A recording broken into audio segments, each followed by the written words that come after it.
Hello everybody and welcome back to another Minecraft video. It's albarnie here from my channel, and today we're doing utility arrows in vanilla Minecraft. So I saw a lot of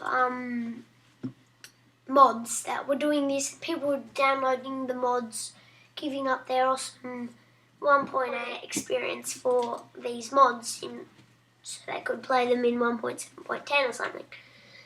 But I thought, oh, how about I make this in vanilla, and then people can play this, use these in vanilla Minecraft. If I go into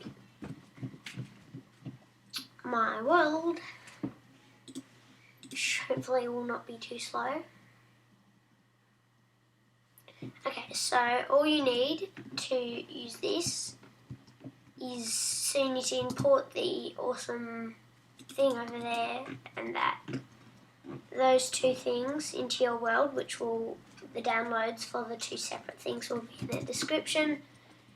You just need a back and a select arrow. So you get these by just using the tutorial in here. So if you go in here, this is the thing, tutorial. So yeah, so you go select arrow. Wait a few seconds, yeah, okay. So I'm going to select an ender arrow, and then I use those open. Use that, and then I teleport back, and yeah, so now I have the ender bow, which shoots ender arrow, teleportation arrows. So shoot it over there, and it teleports me. Oh. So yeah, actually, please I'll go back. Ender bow, so you can just teleport around. Just teleport back over there. Okay, now I'll select arrow. We can select deselect it and select the fire arrow. Then go back, and we have our fire bow. And then we can light the place on fire. Like actual fire. So instead of just being little fire arrows, it actually places fire blocks so you can light things on fire. I'm not going to fire it at that because that's the actual thing we'll be using. Yeah, so select arrow. Select the water arrow, then I go back. And then I have a water bow, and I can place water. So you need to update the water doesn't move. If I figure out a way, I'll redo the download. But at the moment, the water doesn't move unless you update the block by placing another block, and then it does that, kind of evaporates. So if I can make it just do that on the first time, instead of, it's kind of realistic. Well, that bit, how water goes out. I'll try and make it so you don't have to place two next to each other, but yeah, so select arrow. Yep, sometimes it takes a little while. Now I've done the end arrow, torch arrow. So this, I just thought sometimes if I go times night, I tend to do mob spawning off, that's why it doesn't spawn. Place torches. It doesn't work on the side. You can see it just drops a torch, so you might want to take note of that. You have to place it on top of a block. So, but if you place it on the side of the block, you'll do this one. So you can just place a few arrows. Okay, now let's select. Oh, select our arrow again. An explosive arrow. So you can probably see this. So now I've got the TNT bow, and does what it says. Blows up. It just blows up stuff. So yeah, that's how all that. I had a big thing of TNT in the sky, and I accidentally hit it with a TNT bow, and exploded. That's how it's all exploded. So, I don't get hurt by that. Don't know why I did that. So select arrow. Jeez. Now lava arrow. Oh damn it. Okay, lava arrow. Back. Okay, select arrow. I'm stuck. Okay. Back. Oh. That didn't really work. So yeah, try not to do that stuff. Anyway, so I've got lava by now. So it's the same thing with the lava as the water. You have to place 2 blocks next to each other. You have to update it.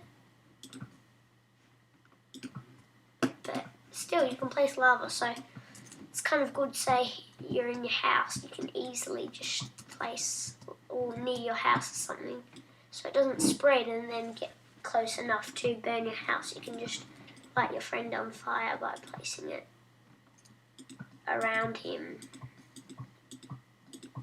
Just keep placing. You can actually place it in the air. Yeah. So if I then go back, select the arrow. Okay. Yeah.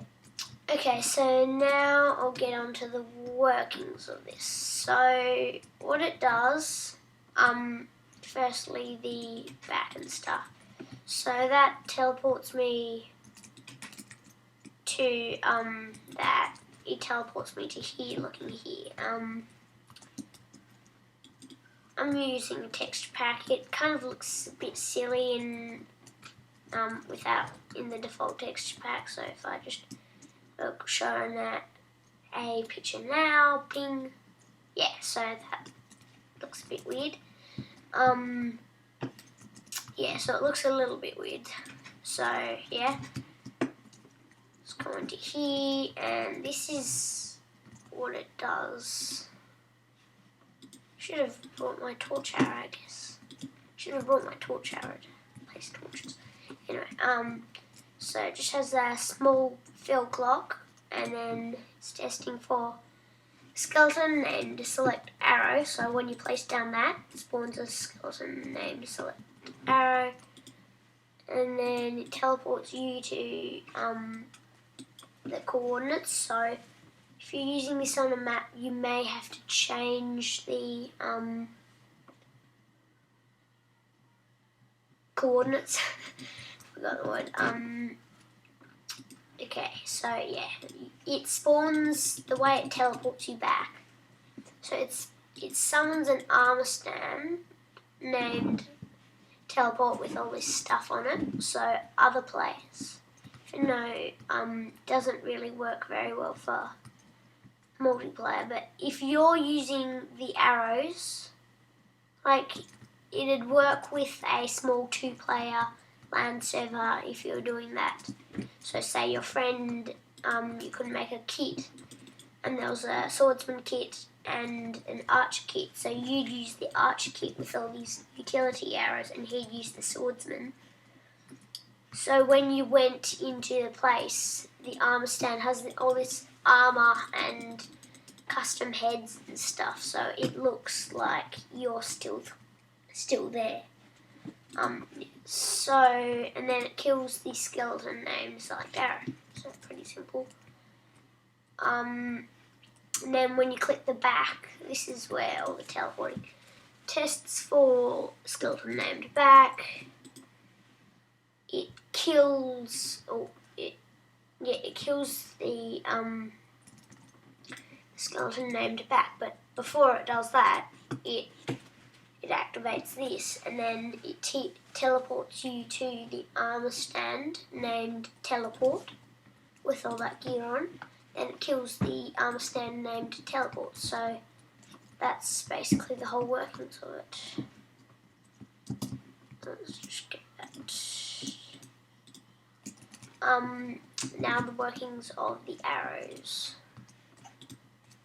So if I go into here, that's why there was those doors that kept opening. I can't change that. So first you want to click the tutorial button, because that gives you the 2 back things, and it tells you thanks for, it says your name there. It doesn't always say albarnie. It doesn't always, oh, it's interesting, it doesn't always say albarnie. It'll say whatever your name is. For downloading albarnie's utility arrows pack, to select an arrow, just pull one of the levers, one of those levers, but please don't select 2 levers at once because it may stuff up your word. So don't select 2 levers at once because it will stuff up your world. By the way, if you do select 2 levers at once, there's one combination that doesn't really stuff up your world, so but don't do this, because if you're on survival, teleport and explosive arrow combined, it teleports you and then explodes it. So you don't want that. Oh wait, I have to go back. Select arrow. Select arrow. Okay, yeah, so you don't want to do that. So let's just... Okay. So you go into here, so yeah, so do the tutorial first, always. Otherwise you'll have to like... Oh, if you want you can... Actually, no, you can't. Really stupid. So... First the fire arrow, so what it does... when you activate it, it then clears you. I'll do it over the negative. Okay, the negative. So when you turn it off, it also clears you. So anybody who knows what a negative clock, they'll understand that. So and then this is the give. It gives you the wool. So when it says has the wool in the corner, it says arrow selected, fire arrow and stuff. That was just a teeny thing I added. That gives you the back. And then it says you selected the fire arrow. Gives you some arrows. Gives you the fire bow. Gives you the select arrow thing. So yeah, and then the particles for some reason aren't working at the moment, but set blocks. If you can say in the comments why that's not working, I'll quickly fix the thing to make it. So here's the command, set block, command block, and the command is execute at a type arrow in ground 0B particle flame. Blah, blah, blah. So yeah, so pause it on that, and if you know how to fix it, tell me. Oops. And then, so negative clock, when it's turned off, it sets the block to air again on that fill clock. That's where it's setting it. And then it does another one. This is the actual workings of the arrow. So it sets the block to command block. Command test for at a type arrow. Ground 1B. Yeah, and then sets it block to air when it's off, and then yeah, so it executes at all entities type arrow, and then it sets the block that the arrow's on to fire, and then on replace, and then it kills the arrow. Oh, it's glitchy. I just have instant health constant. And then the other one, this is the water arrow. So all these ones are the same except they have different names and stuff. Water particle, same, doesn't work for some reason. If you can tell me how it works, why it's not working, please tell me. It's not working for any of them. So it executes at the arrow, sets the block to water instead. Then 9. And then kills the arrow. And then the end arrow, so this is the ender arrow is the only real different one to all of them, I think. Yeah, oh, the ender arrow and the explosive arrow, yeah. So the ender arrow, it's actually just simpler, that's all it is. So yeah, again, the particles aren't working, so I won't show you that. It's the same except ender particles. Yeah, so it teleports the nearest player to all entities with the type of arrow. But that's only when you've selected the ender arrow, would you remember? So that's why you shouldn't select two at once, because then it glitches up. And then it doesn't need the kill, because when you teleport it, the player automatically picks up the arrow, and that's also why you don't get a 64 of arrows when you select it. It's basically got infinity anyway. This is the torch arrow. So again, particles don't work. So it says the block to torch kills the arrow. Again, particles don't work. Explosive arrow. It's summon. So yeah, it summons prime TNT, and that's all. I would do a fusion stuff, but I wanted to make it so it explodes right on the dot, and then kills the arrow. And finally, the lava arrow. Just blocks the lava, kills the arrow. That was pretty simple. Yeah, so all the particles don't work for some reason. I will look into why it doesn't work. But if you know from seeing that first one I showed you, then please tell me, because then I can fix it and everybody will be happy, because it looks much better with the particles. Yeah. Almost done. So, I will enable it for multiplayer soon, but at the moment, you'll just have to sit tight and hope. Yeah, you just have to sit tight and hope. So, download link will be down there in the description. So, I guess this is albarnie here from the Minebuild channel, as a reminder. Please rate, comment and subscribe. Minebuild out.